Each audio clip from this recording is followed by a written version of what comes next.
what's an exponential function? I'm glad you asked. Here it is. But here's a bunch of rules, and here's two different types. Now, there's really two types.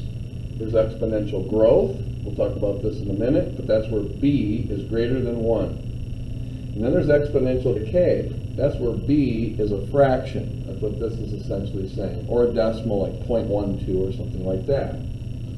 So a is always a constant. That just means it'll be like a 2 or a 12. But typically it represents money. So it's like an investment of $20,000. That would be a. Now, f of x down the road is going to be the result of investing at a certain rate. And see, you could have money grow, you could have also money decay, or you lose money. So without getting ahead of myself, that's the initial value. So it could be the population of a city. Sometimes populations go up, sometimes populations go down for different reasons. B is always the base. So that's what determines whether or not it's going to be exponential growth or exponential decay. So let's take a look at an actual example. Y, or f of x, equals 3 times 2 to the x power. Now I'm going to just demonstrate. I've already filled this in. I'm going to show you if x is 2, then I'm going to put 2 in here. PEMDAS, I got to take care of exponents first. 2 squared is 4. 4 times 3 is 12. And if I plotted that point, 2, 12. It's not perfect. Let's take a look at this point. Negative 2 up 3/4. And then everything else. So you can see that this right here, this horizontal line, y equals 0, is an asymptote. There is no asymptote over here. This just keeps slowly getting wider and wider. So, let's take a look at this one. As you can see, b is greater than 0, less than a half. Here's my b, it's a half. Here's my a, that's a constant. So I got a constant times some number. That number can be less than 1, greater than 0, or it can be greater than 1, like a 2. But let's experiment by putting a negative 2 in for that. So there it is. Well, what does a negative do to a fraction? It flips it. So now it's going to be 2, which is 2 over 1, squared. What's 2 squared? 4. 4 times 3, 12. And you can see I've graphed a bunch of these. I want to draw your attention to this and this. Notice, if I put 0 in for x, anything to the 0 power is 1. So anytime I put 0 in for x, this is going to be a 1, and my y value will always be my a.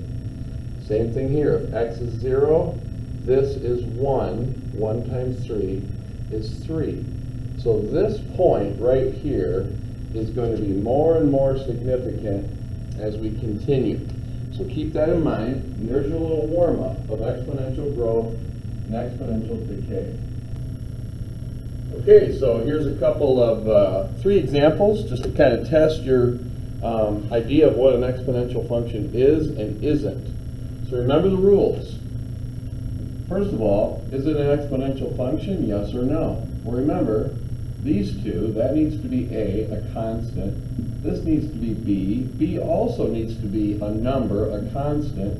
And this is supposed to be a variable x. So you're like, wait a minute, they switched these. So this is no. This one is straight up a yes. You got your a, you got your b, you got your power there, which is an exponential function. So this is a yes. All of this kind of falls in line.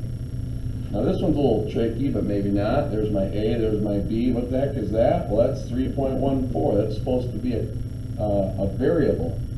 That's what gives it an exponential function. So this is a no. So just to give you an idea of what is and isn't an exponential function. Now here comes a real life application. And this can apply to the value of a vehicle, value of an investment, etc., etc. But population is another one. But let's just break down the parts. This right here, we'll talk about it in terms of investing. This is the amount your investment is worth after putting a chunk of money in. Now see this $4,000? That's your initial investment. So we're going to go like this. $4,000 1 plus R. What's R? Your interest rate. It says right here, 5%. You don't put a 5 in there. You convert this to a decimal. 0.05. And now N is the number of times your money compounds. So that means how many times a year does the 5% get applied to that money? And this problem says it compounds quarterly. That means 4 times a year. So every 3 months. So I put a 4 here. T, I've already defined, it's the value of whatever it is after T time. So there it is. We don't know, though, if it's been in the investment for 1 year, 2 years, 3 years, 4 years. So they're just saying find the equation that will describe this event. And we are done. If you wanted to clean this up, you could go 4,000, 1.05 to the 4t power. Notice there's our A, there's our B, and there's our exponent. So this is an exponential function. Growth or decay? Well, it'd have to be growth, not a ton, but this is bigger than 1, so your money's going to grow. All right, so let's pause this a second. All right, this is the grand finale, I believe, of 5111. Just 2 ones. Okay, so first of all, piggybacking the problem that I just erased a few moments ago, I shouldn't have, but so this little equation, the question I'm going to ask you is, if this is the situation where somebody invested $4,000 amount and it's at a 5% interest, what does this represent? That represents that the money is going to be compounded once a month or 12 times a year. And that's what this represents. I just wanted to show you a little different wrinkle of the same formula, different language, but don't panic when they just give you different numbers.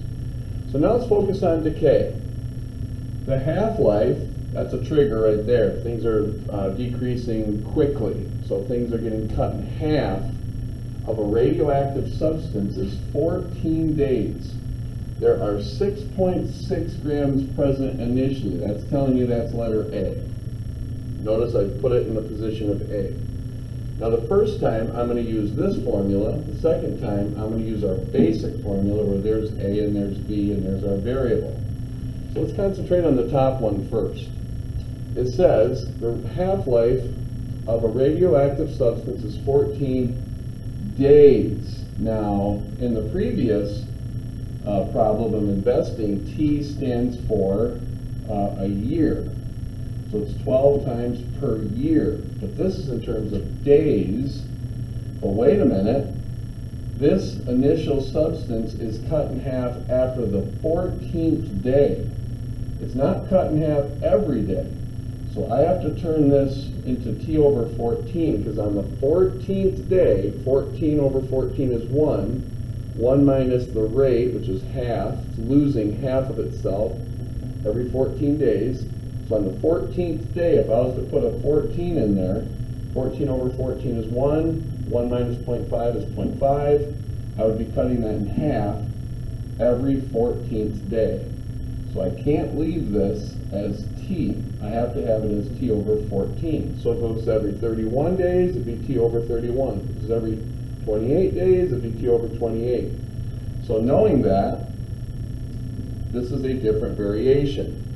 If in a half-life problem, you can just kind of cut this and just go right to letter B, has to be a half, and there's your initial value.